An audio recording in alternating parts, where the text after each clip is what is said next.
Hello दोस्तों, welcome to the channel. तो आज है हमारा क्लास 12 फिजिक्स का चौथा लेक्चर। इसके पहले हम लोगों ने 3 लेक्चर बहुत ही आसानी से क्लियर कर लिया है। तो प्यारे दोस्तों, मेरा एक ही कहना है, मैं आपका टाइम बर्बाद नहीं करूंगा। यार आप प्लीज़, यदि आप अभी तक पढ़ना शुरू नहीं किए हैं तो पढ़ना शुरू कर दीजिए, क्योंकि यार अब हर हाल में आपको बोर्ड एग्ज़ाम देना है। और यदि आप इसी आशा जोशी में बैठे रहेंगे, चलिए कल पढ़ेंगे कल पढ़ेंगे कल पढ़ेंगे, तो प्यारे दोस्तों धीरे धीरे आपका एग्ज़ाम भी आ जाएगा और आप अच्छे से पढ़ाई नहीं कर पाओगे, क्योंकि इसका सिलेबस तो पूरा पढ़ना होगा हमें। तो जब पूरा पढ़ेंगे आप तो निश्चित ही है टाइम तो लगेगा। इसलिए यार एक दिन में आपका फिजिक्स नहीं ख़त्म होगा, इसलिए आप मेरे साथ निरंतरता को बनाए रखें, ताकि आपको जब भी लास्ट में रिवीजन करना हो तो आप आसानी से कर सको। तो चलिए यार समय नहीं गंवाएंगे, क्योंकि वीडियो ज़्यादा लंबा हो जाता है, इसलिए मैं ज़्यादा से ज़्यादा कम टाइम में आपको पढ़ाने का प्रयास करूँगा। तो यार आज का हमारा टॉपिक है कूलाम के नियम का सदिश रूप। इसके पहले हम लोगों ने कूलाम के नियम को पिछले वीडियो में बहुत ही अच्छे से पढ़ा, बहुत ही अच्छे से मैंने एक्सप्लेन किया है। उसमें मैंने कूलाम के नियम की सीमाएं बताया और कुछ भी न्यूमेरिकल से रिलेटेड आपको कुछ पॉइंट्स भी सिखाया था। तो आज हमारा है कूलाम के नियम का सदिश रूप। तो यार इसमें यदि बात कर लें कि कूलाम के नियम का सदिश रूप देखें तो हम लोग जानते हैं कि कूलाम का नियम क्या बताता है, बल को बताता है। कैसे बल को बताता है? वो दो आवेशों के बीच लगने वाले बल को बताता है। तो बल एक क्या होता है प्यारे बच्चों? सदिश राशि होता है। तो यह सदिश राशि होता है तो कूलाम का नियम भी सदिश राशि होगा, क्योंकि ये भी बल को बताता है। तो उसी का सदिश रूप हमें लिख देना है। यार दोस्तों, आई होप आप समझ रहे होंगे। मैं आपको बता दूं कि एक मैं आपको दे रहा हूँ Q1 और एक आपको दे रहा हूँ Q2, और यहाँ इन दोनों के बीच की दूरी अगर स्मॉल r है, तो यार यदि मैं आपको समझाने का प्रयास करूँ थोड़ा सा, तो मैंने उसके पहले ही आपको पिछले वीडियो में बताया कि दोनों आवेशों के बीच जो लगने वाला बल है ना, वो क्या होगा? दोनों आवेशों को मिलाने वाली रेखा के अनुदिश होगा। मतलब इन लोगों को, जो दोनों आवेशों को रेखा मिला रही है, उन्हीं दोनों के दिशा में ही होगा, कभी तिरछे नहीं होगा बल। ऐसा मैंने अपने पिछले वीडियो में बता दिया है। तो यार अब बात ये आती है कि इनका दिशा मतलब कि सदिश रूप क्या होगा कूलाम के नियम का। तो इसके लिए प्यारे दोस्तों आपको क्लास 11th के वेक्टर के बारे में थोड़ा जानकारी होनी चाहिए। अब आप कहेंगे सर जी क्या आप हमें 11 का वेक्टर पढ़ाएंगे? नहीं प्यारे दोस्तों, यहाँ मैं आपको थोड़ा सा समझाऊंगा। क्लास 11th में जो वेक्टर थी वो 2 प्रकार की होती थी। मतलब मैं सदिश के बारे में बताना चाहूँ तो सदिश एक होता था सदिश राशि और दूसरा था अदिश राशि। यानी राशि की बात मैं कर रहा हूँ। आप कहेंगे सदिश सदिश 2 बार हो गया। क्लास 12th में जो वेक्टर है वो 2 प्रकार का होता है। उसके हिसाब से राशियाँ 2 प्रकार की होती थी। एक सदिश राशि होती थी, एक अदिश राशि होती थी। तो प्यारे दोस्तों सदिश राशि की यदि बात करूं मैं, तो यहाँ लिखा है सदिश, यानी दिशा के साथ, यानी इसमें परिमाण भी हो, ध्यान से देखिएगा, प्लस दिशा भी होना चाहिए। और साथ साथ एक और रूल्स है प्यारे दोस्तों ये कि ये सदिश रूप मतलब सदिश रूप के नियम का पालन भी करे। लेकिन प्यारे दोस्तों यहाँ हमें अभी उसका नहीं काम है कि सदिश योग के नियम का पालन, अभी इस पर हमें ध्यान नहीं देना है। क्योंकि मतलब सदिश राशियों का एक प्रॉपर डेफिनेशन यदि मैं देना चाहूँ तो ऐसी राशियाँ जिसमें परिमाण भी हो और दिशा भी हो, और साथ ही साथ वो सदिश योग के नियम का पालन करे। यानी सदिश राशियों को जोड़ने के लिए अलग अलग रूल बनाए गए हैं, एक अलग से उनके सदिश योग का नियम बनाया गया है। उसका यदि पालन करेंगे तो सदिश राशि है। लेकिन अभी उस डेप्थ में हमें नहीं जाना है। फिलहाल हमें ये जानना है कि परिमाण और दिशा सदिश राशियों में होती है। अदिश राशियों में परिमाण हो लेकिन दिशा ना हो, और मतलब नहीं, दिशा नहीं होना चाहिए। अच्छा, यानी हमें पता चल गया कि सदिश राशियों में परिमाण प्लस दिशा होनी चाहिए। इसका मतलब जो बल कूलाम का नियम के बल है तो उसमें भी परिमाण और प्लस दिशा होना चाहिए। ध्यान से समझिएगा मेरे लेक्चर को प्यारे दोस्तों, उसके बाद तो आपको कूलाम के नियम का सदिश रूप एकदम मक्खन हो जाएगा। अच्छा, परिमाण प्लस दिशा। तो यार अभी तक हम लोगों ने क्या पढ़ा है? आपने जो ये फार्मूला पढ़ा है प्यारे दोस्तों, F बराबर 1/4πε0 Q1 Q2 अपान r², ये वास्तव में आपने अभी परिमाण को पढ़ा है इसके। यदि जब भी इस फार्मूले को लगाकर आप कैलकुलेशन करके कुछ भी निकालेंगे तो आप परिमाण प्राप्त करोगे, कुछ संख्या, कुछ आंकड़ा प्राप्त करोगे, वो आपका परिमाण है। अभी दिशा नहीं है। याद रख लीजिएगा, जब भी किसी भौतिक राशि की दिशा की बात करेगी तो उसके ऊपर वेक्टर लगा रहेगा। लेकिन आपने अभी तक वेक्टर नहीं देखा है, तो अब देखेंगे प्यारे दोस्तों, तो बात आती है सर इसकी दिशा कैसे हम लोग पता करेंगे। तो अब उसमें क्लास 11th में एक टॉपिक आता है प्यारे दोस्तों, एकांक सदिश, इसी के बारे में जानना है। एकांक सदिश, ऐसा बोला जाता है कि ऐसा सदिश जिसका परिमाण 1 हो उसे एकांक सदिश कहते हैं। अब आप समझ सकते हैं जिसका परिमाण 1 हो वो किसी भी संख्या में कोई प्रभाव नहीं डाल सकता। अब मैं बोलूँ 8 में आप 1 का गुणा कीजिए तो क्या आएगा, 8 ही आएगा। 9 में यदि 1 का गुणा करें तो क्या आएगा, 9 ही आएगा। मतलब उस संख्या पर कोई प्रभाव नहीं पड़ेगा। आई होप आप समझ रहे होंगे। यानी ऐसा सदिश जिसका परिमाण 1 हो, यानी अब वो जब जिसका परिमाण 1 होगा वो किसी में भी गुणा हो जाएगा, उसका कोई भी मतलब उस वैल्यू को बदल नहीं पाएगा। अच्छा, तो एकांक सदिश प्यारे दोस्तों आपको समझ में आ गई। तो यहाँ मैं केवल फार्मूला बताने जाऊँगा। अब बात आती है कि सर जी हम एकांक सदिश को पहचानेंगे कैसे। तो यार जिस भी अक्षर के ऊपर आपको कैप लगा हो, चाहे ए कैप हो, चाहे बी कैप हो, चाहे सी कैप हो, आई कैप, जे कैप, के कैप हो, कुछ भी हो, ये केवल और केवल दिशा बताने के लिए आते हैं प्यारे दोस्तों। तो अगर मैं बात करूँ ए कैप की फार्मूला की, तो यहाँ होता है वेक्टर ए बाई ए। वास्तव में इसे वेक्टर माड में वेक्टर ले लेते हैं, उसका भी मतलब यही होता है दोस्तों, मापांक यानी परिमाण। तो अब देखते हैं यहाँ पे, अगर बी कैप की बात करें तो इसका होता है वेक्टर बी बाई बी, इसकी बात करें तो वेक्टर सी बाई सी। प्यारे दोस्तों मैं ये आपको क्यों रटवा रहा हूँ, क्यों समझा रहा हूँ, इसलिए समझा रहा हूँ ताकि आपको जब इसी का काम है, बस आपको एक ठो पढ़ना है, बाकी इन सबको नहीं पढ़ना है। प्यारे दोस्तों अब क्या करना है, नोट आपको बात याद रखना है कि एकांक सदिश का काम, एकांक सदिश का कार्य केवल दिशा बताना होता है।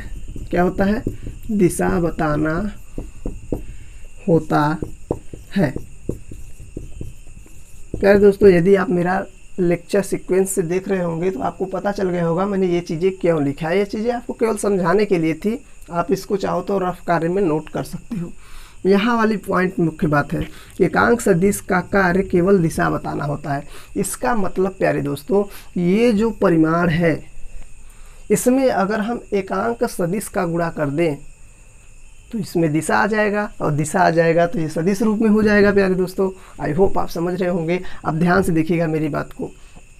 अब मैंने यहाँ एकांक सदिश इसलिए बताया क्योंकि हम जानते हैं कि दोनों आवेशों के बीच की जो दिशा होती है उनको मिलाने वाली रेखा की ही दिशा में होती है। याद रख लीजिए दिशा के लिए अलग अलग अर्थ के लिए सिंबल बनाए गए हैं। जैसे आप एक्स अक्ष और वाई अक्ष, यहाँ एक्स अक्ष है, वाई अक्ष है, बीचों बीच जेड अक्ष में मान लेता हूँ, इन सभी के लिए क्या है, अलग अलग सिंबल बनाए गए हैं। यदि आई कैप कहीं लिखा रहता है प्यारे दोस्तों, जैसे आपको दे दिया गया 3i कैप, तो वहाँ ये बताया जाता है कि आई जो है मतलब 3 मात्रक दूरी आपको एक्स अक्ष में जाना है। अगर आपको 4j कैप दिया गया है यानी 4 मतलब कि 4 अंक आपको कहाँ जाना है, वाई अक्ष में जाना है। अगर आपको 5 के कैप दे दिया इसका मतलब 5 अंक आपको कहाँ जाना है, जेड अक्ष में। तो प्यारे दोस्तों ये सब दिशा को रिप्रेजेंट कर रहे हैं। इसलिए आपको कभी कभी आप सदिश रूप में देखे होंगे तो वेक्टर आर बराबर या कभी ऐसे दिया होगा 3i cap plus 5j cap plus 4k cap, इसीलिए आपको ऐसा दिया गया है। आई कैप बता रहा है एक्स अक्ष की दिशा में 3 है, जे कैप बता रहा है 5 मतलब वाई अक्ष की दिशा में 5 है, और उसके बाद के कैप आपको दिखा रहा है कि जेड अक्ष की दिशा में है। तो प्यारे दोस्तों आई होप कि आपको सदिश का सारा कॉन्सेप्ट आ गया होगा। केवल आपको यहाँ कॉन्सेप्ट सीखना है, आपको कूलाम के नियम का सदिश रूप लिखना है। अब मैं आपको इन सबको मिटाता हूँ प्यारे दोस्तों। अब यहाँ देखिए थोड़ा सा मैं आपको दिखा दूँ।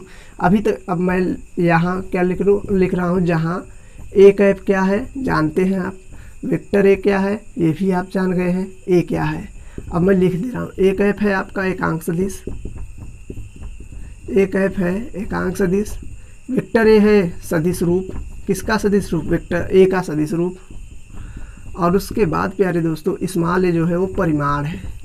क्या है, परिमाण यानी आंकड़ा है, कितना संख्या में ये वैल्यू है उसका मापांक आ गया है। अब ध्यान से देखिए प्यारे दोस्तों, अभी आप लोगों को मैंने बताया कि परिमाण प्लस दिशा जिसमें होगा वही क्या होगा, सदिश होगा। सदिश सदिश कैसे बनेगा? परिमाण प्लस दिशा से, परिमाण प्लस दिशा से क्या बन जाएगा? सदिश रूप।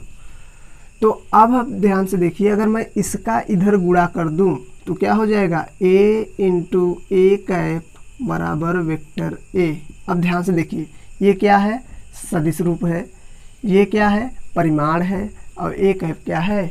एकांक सदिश है। और अभी मैंने बताया कि एकांक सदिश का कार्य केवल और केवल दिशा बताना होता है। तो यानी आप यहाँ इसके सामने अगर दिखाना चाहो आप दिखा सकते हो, इसका गुणा इधर a इंटू ए कैप बराबर वेक्टर a। तो आप देख सकते हैं यहाँ है आपका परिमाण और यहाँ है आपका दिशा।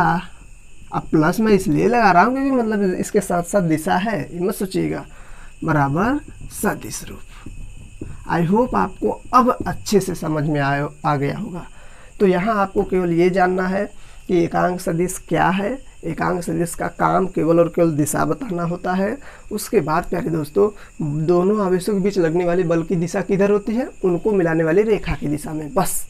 तो जब दोनों आवेशों के बीच की मतलब कि लगने वाले बल की दिशा है प्यारे दोस्तों, इनको मिलाने वाली रेखा की जब दिशा में है, तो जब मैं एकांक सदिश यूज करूँगा तो आर कैप ले लूँगा। क्यों लिया मैंने?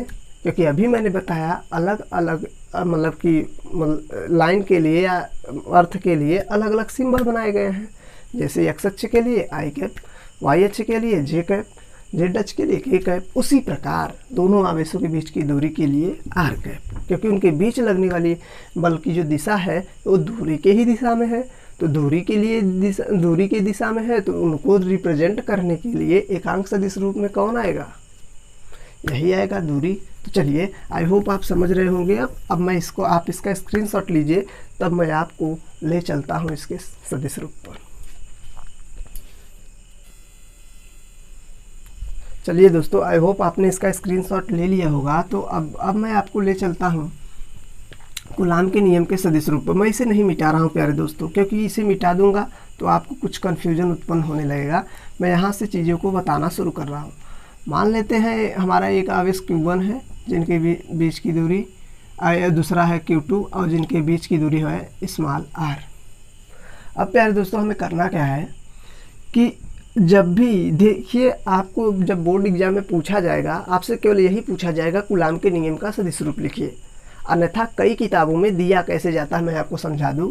इसमें बताया जाता है कि यदि Q1 पर Q2 के कारण बल लगेगा तो यहाँ लिखा जाता है F12, यानी इनके बीच की दूरी यदि बात करें तो पहले पूछा जाएगा कि कौन सा आवेश किस पर लगा रहा है। तो अगर पूछा जाए दूसरा आवेश पहले आवेश पर बल लगा रहा है, तो आप कहेंगे पहले आवेश पर दूसरे के कारण बल।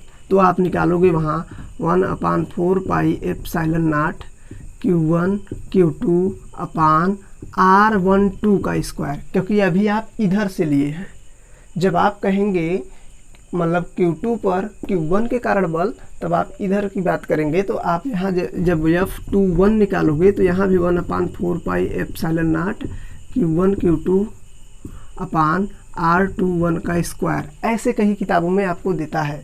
तो आपको ऐसे नहीं, ये इसलिए बताया जाता है ताकि आपको वहाँ ये बताया जा सके कि जब ये और ये इस पर लगाता, जब ये वाला आवेश इस पर लगाएगा और उसके बाद जब ये वाला इस पर लगाएगा, तो दोनों का बल परिमाण में तो बराबर होता है लेकिन चिन्ह में विपरीत होता है। ये ऐसा कॉन्सेप्ट आपको इसलिए सिखाया जाता है ताकि आप ये जान पाओ, ताकि कूलाम का, यहाँ ये बताया जाता है कूलाम का नियम न्यूटन के तृतीय नियम का पालन करता है। यानी अगर दो सेम चार्जेज हैं तो उनके बीच लगने वाला बल, आपस में परस्पर लगने वाला बल दोनों बराबर एवं विपरीत होगा। तो आप समझ रहे होंगे ये वाला मैंने क्यों लिखा है। मैं ये वाला आपको नहीं बताने वाला हूँ, बहुत सा आपको डेमो दे रहा हूँ। अगर ऐसा पूछा गया कि दूसरे आवेश के कारण पहले पर बल, यानी दूसरे के कारण पहले पर बल निकालना चाहेंगे तो F12 लिखेंगे। अगर पहले के कारण दूसरे पर निकालेंगे, यानी इसके कारण इस पर निकालेंगे, तो F21 लिखोगे। दूरी भी उन्हीं की दिशा में लोगे। देखिए ध्यान से, अगर मैं F12 निकाल रहा हूँ तो दूरी भी आप उसी दिशा में 12 लेंगे। अगर हम 21 निकाल रहे हैं तो दूरी भी R21 लोगे। ये केवल और केवल आपको समझाने के लिए था कि किताबों में ऐसा क्यों देता है। अब मैं आपको समझाने जा रहा हूँ, ध्यान से देखिए। अब इस फार्मूले को, यदि इस फिगर को देखकर यदि हम कूलाम का नियम लिखना चाहें तो कूलाम का नियम कहता है 1/4 पाई एप्सिलॉन नॉट। और साथ साथ अगर परावैद्युतांक भी दिया हो तो कोई दिक्कत नहीं है, Q1 Q2 upon R square. अभी तक प्यारे बच्चों ये हमारा है परिमाण, क्योंकि इसको सॉल्व करेंगे तो हमारा परिमाण निकल कर रहा है, अभी भी दिशा नहीं निकल के आया है प्यारे दोस्तों। अब यदि हम इस पर वेक्टर लगाना चाहेंगे तो हम जानते हैं दोनों आवेशों के बीच लगने वाले बल की जो दिशा होती है उनको मिलाने वाली रेखा के ही दिशा में होती है।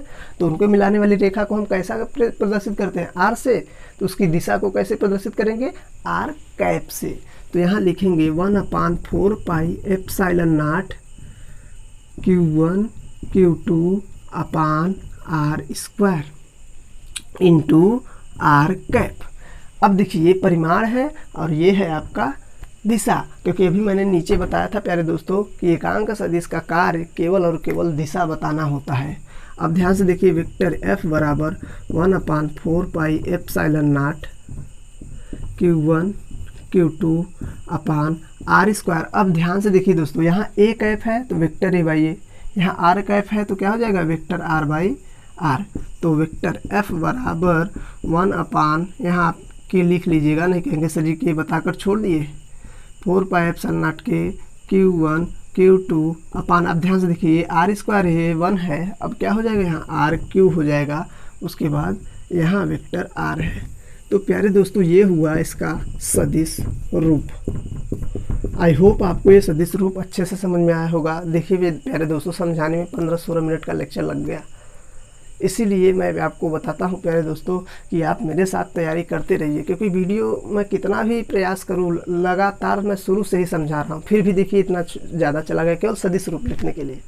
प्यारे दोस्तों काम आपको इतना का ही था, लेकिन मैंने आपको वो सब इसलिए समझाया ताकि आप बोर्ड एग्जाम में जब भी आए तो रटो ना यार, क्योंकि यहाँ आपको चीज़ें रटाई नहीं सिखाई जाती हैं। तो आप प्लीज़ चैनल को लाइक सब्सक्राइब शेयर करना ना भूला करें। तो चलिए प्यारे दोस्तों, आई होप आपको इतनी चीज़ें समझ में आ गई। आपको अगर बोर्ड एग्जाम में 1 नंबर का क्वेश्चन बना कि कूलाम के नियम का सदिश रूप क्या होगा, तो आपको ये लिखकर आना है।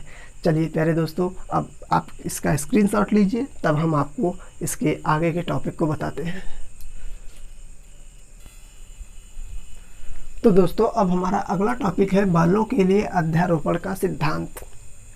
तो अब ये क्या है प्यारे दोस्तों, अब यहाँ से आपको चीज़ें ये पढ़ाई जाएंगी प्यारे दोस्तों कि यदि आपको 2 या 2 से अधिक आवेश एक साथ दे दिए जाएंगे तो एक बात याद रखना कि ये उनमें से यदि किसी एक आवेश पर बात होगी तो उस पर सभी आवेश, उसके आसपास जितने आवेश है सभी लोग बल लगाएंगे, लेकिन हम उनके बल को बारी बारी से लगाकर अलग अलग रखेंगे। उसके बाद क्या होगा प्यारे दोस्तों, उनको सदिश योग के नियम से जोड़ देना होगा, सदिश योग के नियम से जोड़ देना होगा। तब हम आपको वहाँ से एक न्यूमेरिकल बताना सिखाएंगे, एक फार्मूला मतलब कि वो रहेगा उसको बताया जाएगा जिससे आप न्यूमेरिकल सॉल्व करोगे। तो आपको घबराना नहीं है यार, क्योंकि आपको बस बोर्ड एग्जाम में एक टॉपिक है बलों के लिए मतलब कि अध्यारोपण का सिद्धांत यदि लिखने के लिए आ जाएगा तो आपको ये कथन लिखना है। तो दोस्तों ये कथन जितना बड़ा लग रहा है आपको उतना कठिन है नहीं, क्योंकि अभी मैंने जो अपने शब्दों से समझाया बस उतना ही चीज़ें इसमें लिखा गया है। बस आपको समझना ये है प्यारे दोस्तों कि मैंने मान लिया कि मान लीजिए कि स्मॉल क्यू है, इसके आसपास ये है Q1, ये है Q2 और ये है इसका Q3। मान लेते हैं प्लस है, इसके आगे पीछे जितने भी आवेश हैं ये सभी प्लस है। अगर मैं अब इसके ऊपर ये सभी आवेश बारी बारी से बल लगाएंगे, तो चलिए मैं इसके बीच की दूरी स्मॉल r ले लेता हूँ r1, इसके बीच की दूरी r2, इसके बीच की दूरी r3 ले लेगा। अब जब ये वाला बल इस पर लगाएगा तो ये इसको इधर लगाएगा, तो इसका नाम देंगे हम लोग F1। यदि ये वाला बल लगाएगा इसके ऊपर तो ये इधर लगाएगा, इसका नाम देंगे F2। अगर ये वाला इस पर लगाएगा तो इसका नाम देंगे F3। क्या दोस्तों ऐसे ही अगर Qn आवेश हो ना तो वहाँ पे हम जब इसके कारण लगाएंगे तो Fn लिख लेंगे। मान लेते हैं ये क्या है, Qn है। चलिए तो जब ये वाला बल इस पर लगाएगा तो ये इधर लगाएगा जिसका नाम हम देंगे F1। इधर वेक्टर Fn, इधर वेक्टर F1, इधर वेक्टर F2, इधर वेक्टर F3, मतलब सदिश के रूप में आपको लेना है। तो यही चीज़ आपको लिखा गया है। अब जरूरी नहीं है कि इसके बीच में कोई Q आवेश हो। अगर वो पूछ दे Q2 आवेश पर लगने वाला बल ज्ञात कीजिए, तो अब सभी लोग आपस में लगाना बल शुरू करेंगे। अगर बोल दिया जाए कि Q2 आवेश पर परिणामी बल ज्ञात कीजिए, तब अब इनके बीच की दूरी अब लिया जाएगा, इनके बीच की दूरी लिया जाएगा, और वही चीज़ लिया जाएगा जैसा मैंने आपको समझाया है। जैसे 1 और 2 के बीच निकालने की बात हो रही है तो यहाँ R12 लिया जाएगा। Q2 और Q3 के बीच की बात होगी तो Q23 लिखा जाएगा। ऐसे प्यारे दोस्तों आपको समझाया जाएगा। तो आपको यहाँ कंफ्यूज होने की ज़रूरत नहीं है। बस याद ये रखिएगा, कोई भी अगर किसी निकाय में 2 या 2 से अधिक आवेश हों तो उनमें से किसी एक आवेश पर परिणामी बल का मतलब गणना करना होगा। तो उस आवेश पर पहले बारी बारी से सभी लोग बल लगाएंगे, जितने भी आवेश हैं सब लोग उस पर बल लगाएंगे, लेकिन बारी बारी से। उसके बाद क्या करना होगा, उन्हें सदिश योग के नियम से जोड़ देना है। मतलब जो परिणामी बल होगा यहाँ बताया गया है वो सदिश योग के बराबर होता है, यानी जितना भी आपको बल मिलेंगे सबको सदिश योग के हिसाब से जोड़ देंगे, उसी के आपके बराबर होगा परिणामी बल। तो चलिए यार एक कथन पढ़ कर आपको समझा देते हैं, तब आपको अगले टॉपिक पर चलेंगे, क्योंकि समय नहीं बिताना है हम लोगों को। यहाँ दिया गया है, यदि इस सिद्धांत के अनुसार यदि 2 या 2 से अधिक आवेशों का कोई निकाय हो, वही बात मैंने समझाया, यदि 2 या 2 से अधिक आवेश प्रेजेंट हो तो क्या होगा, उनमें से किसी एक आवेश पर परिणामी बल, मैंने बताया ना, उनमें से किसी एक ही आवेश पर आपको परिणामी बल पूछ लेगा। अब वो चाहे जिस पर पूछ सकता है, जिस पर पूछ देगा प्यारे दोस्तों, उस पर आसपास के सभी आवेश जितने भी होंगे या अन्य आवेश उस पर बल लगाएंगे। तो यहाँ दिया गया है कि यदि इस सिद्धांत के अनुसार यदि 2 या 2 से अधिक आवेशों का कोई निकाय हो तो उनमें से किसी एक आवेश पर परिणामी बल का मान जो होगा वो प्रत्येक आवेशों के कारण लगने वाले बलों के, मतलब हर एक आवेश के कारण लगने वाले बलों के सदिश योग के बराबर होता है। या मैंने माना किसी निकाय में Q1 Q2 Q3 dash dash dash Qn आवेश हैं, तो उन पर लगने वाला बल का परिमाण जो होगा वेक्टर F, फाइनली जो होगा परिणामी बल का मान वो अन्य सभी आवेशों के कारण, देखिए प्रत्येक आवेशों के कारण जितने भी उसमें आवेश हैं लगने वाले बलों के सदिश योग के बराबर होता है। यहाँ वेक्टर लिखा गया है। और मैं आपको बता दूं प्यारे दोस्तों कि जैसे ये लिखा गया है ना, वो साधारण योग का मतलब नहीं है, ये सदिश योग के नियम का है। यहाँ तो आपको फाइनली दे दिया गया है, जब आप इसका मान लिखोगे तो डायरेक्ट जोड़ नहीं दोगे, उसको दिशा के आधार पर जोड़ा जाता है। वो मैं अभी आपको आगे समझाने वाला हूँ। तो अब बात करते हैं यार कि अगर इसके आंकिक प्रश्न को दे दिया गया, तो आंकिक प्रश्न यदि हमको मिल गया तो हम इसको कैसे सॉल्व करेंगे। तो आंकिक प्रश्न के लिए प्यारे दोस्तों मैं आपको कुछ नियम बता रहा हूँ। आंकिक प्रश्न के लिए कुछ रूल्स बताऊंगा मैं, बस उसको आप फॉलो करिएगा तो आप आसानी से वैद्युत बलों के अध्यारोपण का सिद्धांत लगा सकते हो। पहली बात क्या होगा, जिस आवेश पर परिणामी बल निकालना होगा, परिणामी बल निकालना हो, प्यारे दोस्तों ऐसे मैं लिखूंगा तो मुझे बहुत ज़्यादा टाइम लग जाएगा। मैं आप वीडियो को पॉज करके लिख लेता हूं ताकि आपका समय बचे।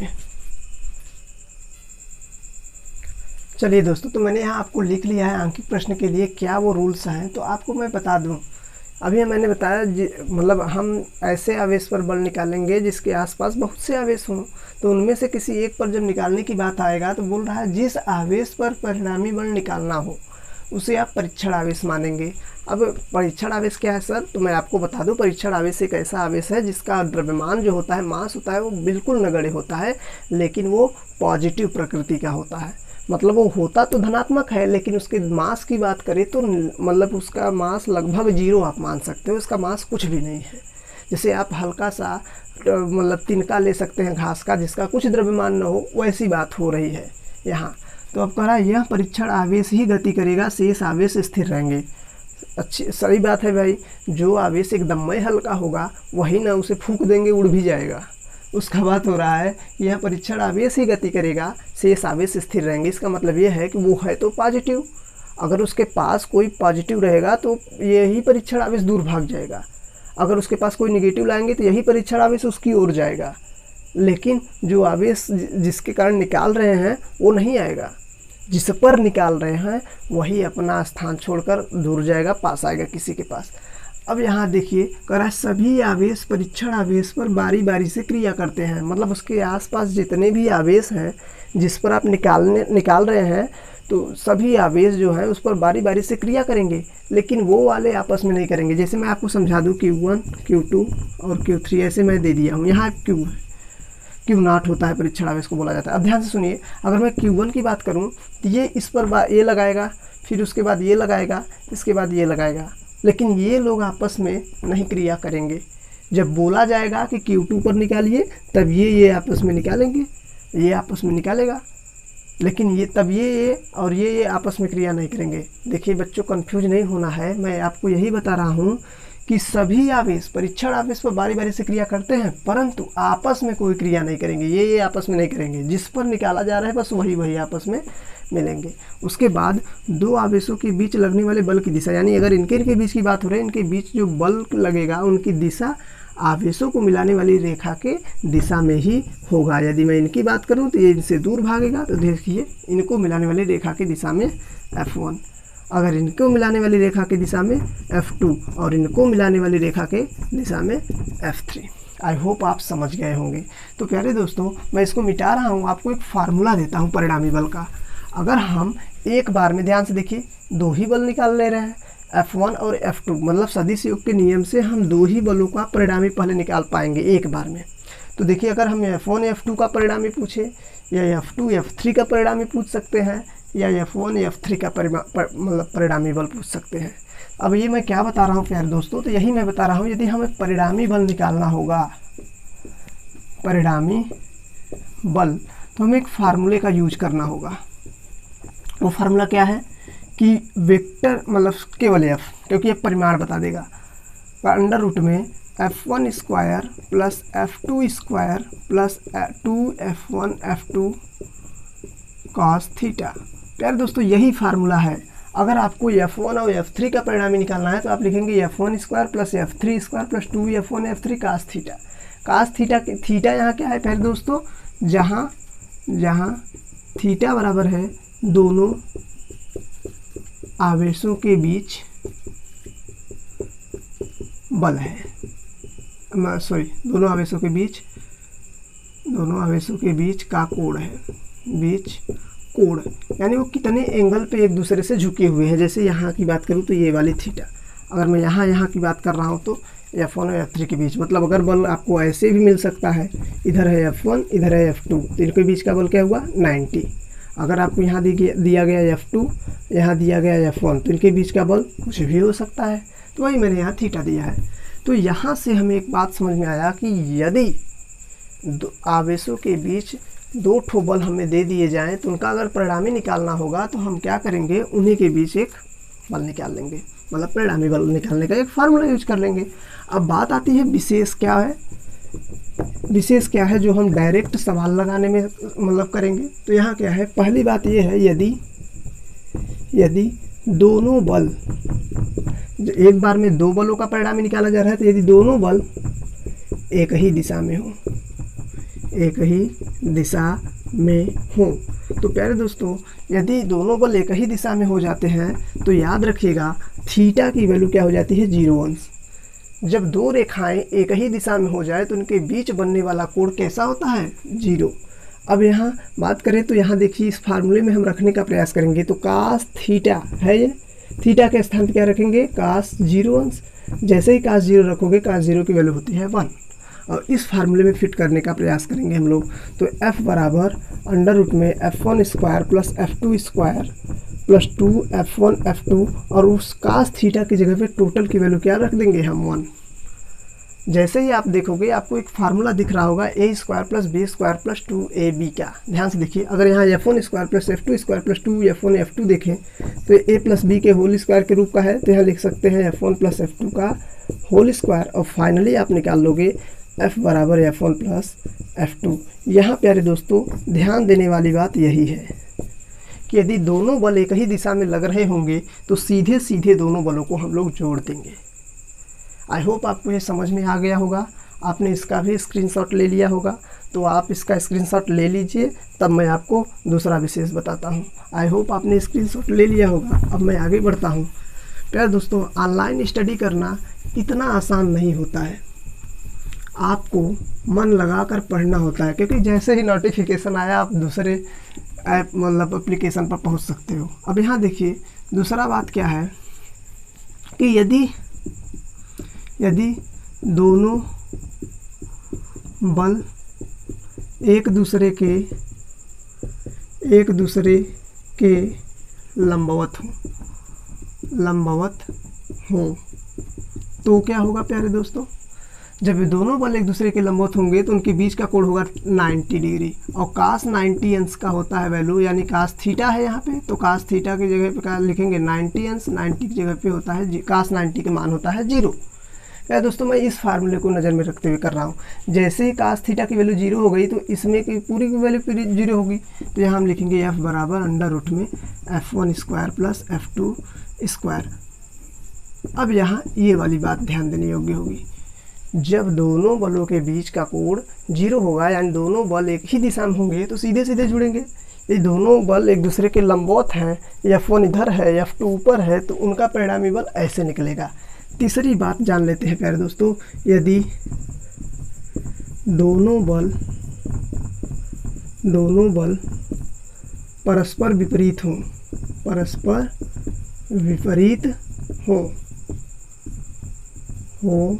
तो ये दोनों बल परस्पर विपरीत हो, यानी एक बल इधर लग रहा हो एक बल इधर लग रहा हो, यानी F1 इधर F2 इधर प्यारे दोस्तों, तो क्या करना होगा, यहाँ थीटा बराबर होता है प्यारे दोस्तों 180 अंश, और उसके बाद कास 180 अंश की बात करेंगे प्यारे दोस्तों तो हो जाएगा, इसकी वैल्यू होती है 1। अब जैसे ही आप -1, तो जैसे ही आप करोगे f बराबर अंडर रूट में f1 square plus f2 square, यहाँ देखिए प्लस f2 f1 f2 है, लेकिन कास में थीटा की वैल्यू पूरा क्या है -1, तो जैसे ही आप रखोगे यहाँ आ जाएगा -2 f1 f2। तो यहाँ से आप कर सकते हो f बराबर f1 माइनस f2 का होल स्क्वायर अंडर रूट में, और ये बाहर आ जाएगा तो f1 माइनस f2। अब यहाँ ध्यान देने वाली बात ये है कि यदि दोनों आवेश परस्पर विपरीत हुए तो उनके बीच जो बल होगा वो घटा दिया जाएगा। अब ध्यान से देखिए, आप इसका स्क्रीनशॉट लीजिए, ये न्यूमेरिकल लगेंगे तभी काम आएंगे सवालों में। तो अब मैं आपको एकदम ही छोटे में समझाने का प्रयास करता हूँ कि मैंने कहा क्या है। तो अब मैं इसको मिटाकर आपको इन छोटे में समझा देता हूँ कि मैंने 3 पॉइंट क्या बताया, पहला, दूसरा, तीसरा। ये दोनों बल पर एक ही दिशा में हो जाएंगे, यानी F1 भी उधरी F2 भी उधरी, इसका मतलब ये कि एक ही दिशा में लगेंगे। तो हम लोग परिणामी बल यूज करेंगे F बराबर F1 प्लस F2। अब प्यारे दोस्तों कि यदि दोनों बल परस्पर लंबवत हो गए, इधर F1 है इधर F2 है, तो परिणामी बल कैसे निकाला जाएगा प्यारे दोस्तों, F बराबर F1 square plus F2 square, वो भी अंडर रूट में। अगर परस्पर एक दूसरे के विपरीत हो गए दोनों बल, यहाँ F1 यहाँ F2, तो हो जाएगा हमारा F बराबर F1 minus F2। I hope प्यारे दोस्तों आप समझ गए होंगे।